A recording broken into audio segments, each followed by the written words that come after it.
of course, it's terribly sad, really. Yes, very, very sad indeed, because she absolutely was an iconic figure and a very important leader, I think, of the Irish feminist movement in the 70s.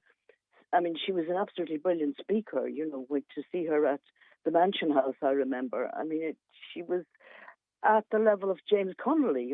She inspired people at such an amazing, powerful way. And she was also a brilliant writer. She was a wonderful journalist and great fun. I mean, that's the thing about Nell. She had a marvelous sense of humour. So even people who were critical of her, perhaps because she was so upfront, were completely disarmed by her charm and by how funny she could be, in that very special Derry way.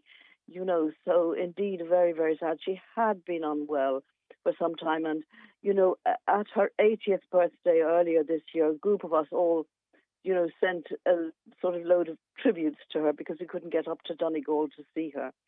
But we sent her champagne and flowers and everything. So she was deeply, deeply appreciated, I think, by everybody that, she worked with and that she knew and loved.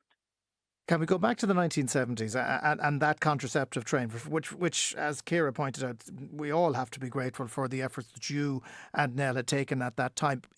What was the atmosphere like towards this group of women who had travelled to Belfast knowing that they were breaking the law, bringing back contraceptives over the border?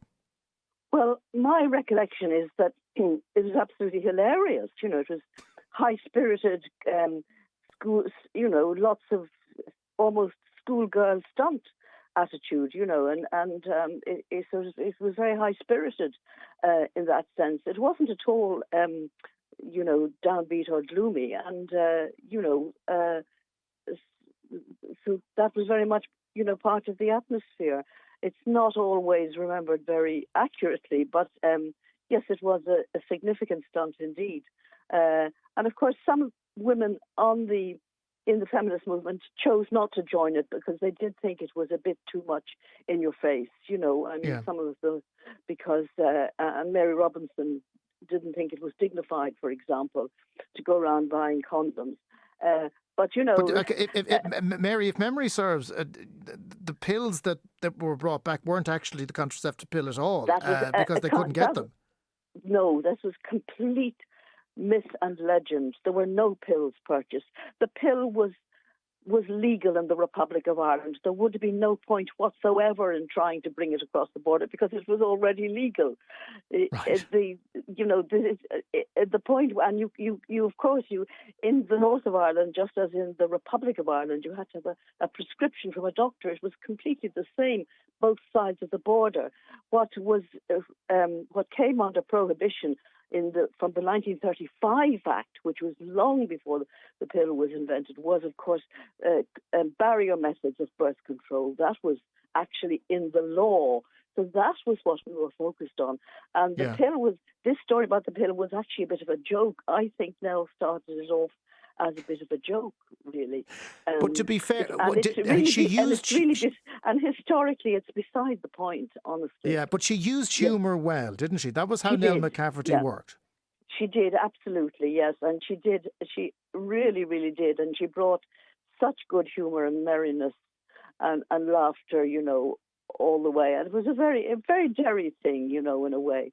Her sense of humour. No, she was a lovely person, really, and really, really cherished by everyone, I thought.